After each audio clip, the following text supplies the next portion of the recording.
পাপ মানুষের জ্ঞান কেড়ে নেয়, অর্থাৎ ব্যক্তি যা জানতো তা ভুলে যায়। আল্লামা ইবনুল কাইম রহমতুল্লাহ আলাইয়ের খুব বিখ্যাত একটা উক্তি। এটা বলার কারণ জানতে পারবেন একটু পরেই। পেজে অনেকেই মেসেজ দেয় যে ভাইয়া পড়া মনে থাকে না। অনেকের এটা একটা কমন সমস্যা বর্তমানে, এবং আমি মনে করছি যে এটা একটা প্যান্ডেমিক আকার ধারণ করছে আস্তে আস্তে, যে পড়া মনে থাকে না, সাস্টেইনেবল হয় না। তো পড়া মনে না থাকার অনেকগুলো কারণ থাকতে পারে, তার মধ্যে অন্যতম বড় কারণ যেটা বর্তমানে, সেটা হচ্ছে আমি মনে করি যে হারাম রিলেশনশিপে থাকা বা প্রেম করা যেটাকে বলে।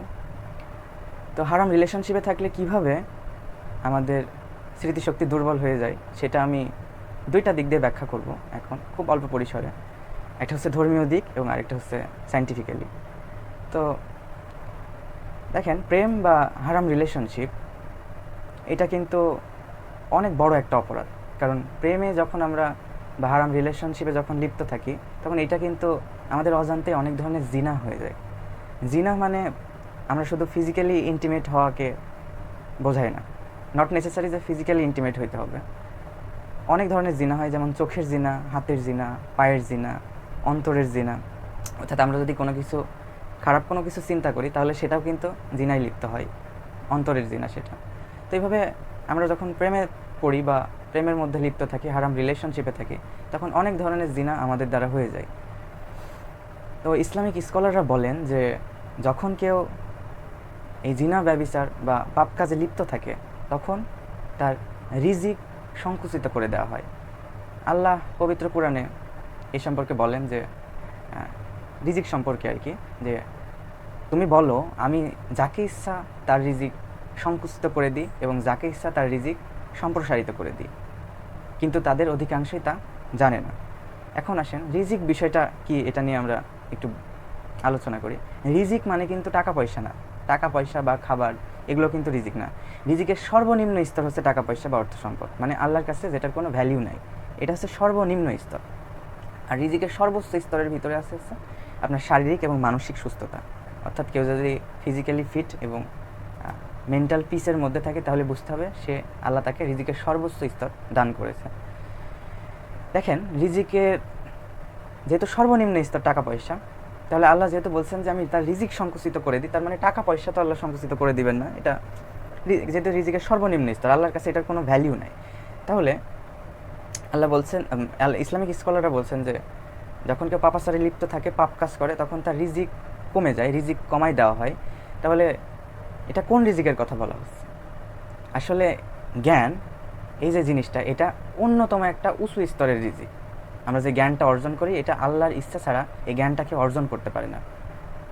তো এই সম্পর্কে হচ্ছে ইবনে মানজুর রহমতুল্লাহ আলাই উনি ক্লারিফাই করে দিয়েছে বিষয়টা, যে উনি বলছেন যে রিজিক দুই প্রকার, এক হচ্ছে দেহের জন্য খাদ্য, আরেকটা হচ্ছে অন্তর বা আত্মার জন্য, সেটা হচ্ছে জ্ঞান। তার মানে রিজিকের অন্যতম উঁচু একটা স্তর যে জ্ঞান, এটা আমাদের বুঝতে আর কোনো অসুবিধা নাই আশা করছি। তো এই বিষয়টাকে আমি এইভাবে বলি যে এই যে পাপ কাজ বা খারাপ কাজ, এটা হচ্ছে জ্ঞানের সাথে বেজি প্রপোর্শন, অর্থাৎ ব্যস্তানুপাত।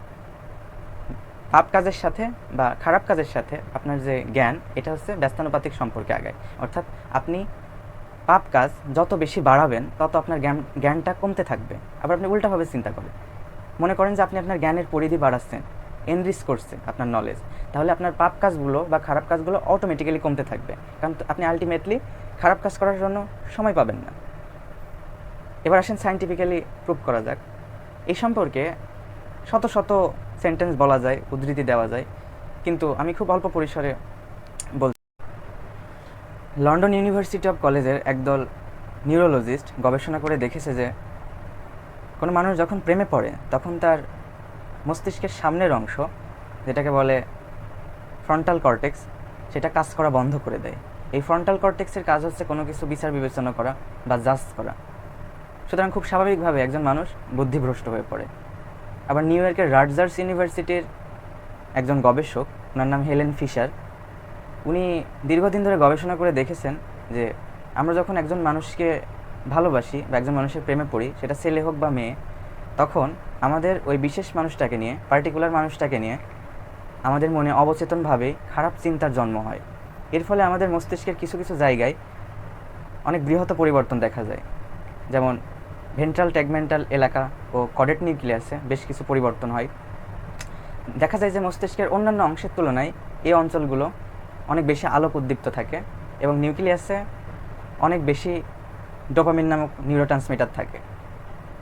এর ফলে আমরা ওই যে পার্টিকুলার মানুষটা, আমাদের যে পছন্দের মানুষটা, ওর কাছে আরও বেশি গুরুত্বপূর্ণ হয়ে উঠতে চাই এবং তার প্রতি দুর্বলতা প্রকাশ করি।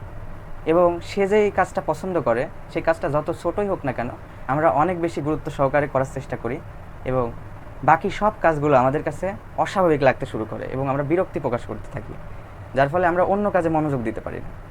আবার নিউ ইয়র্কের স্টেট ইউনিভার্সিটির একজন গবেষক, উনি হচ্ছে সাইকোলজিস্ট মোস্ট প্রবাবলি, ওনার নাম হচ্ছে আর্থার অর্ন। উনি প্রেম নিয়ে অনেক দিন গবেষণা করার পর উনি বলছে যে প্রেম হচ্ছে অন্যতম একটা মাদকাসক্তি। পৃথিবীর সবচেয়ে শক্তিশালী অনুভূতির নাম হচ্ছে প্রেম। প্রেম আমাদের পুরো শরীরটাকে নিয়ন্ত্রণ করতে চায়।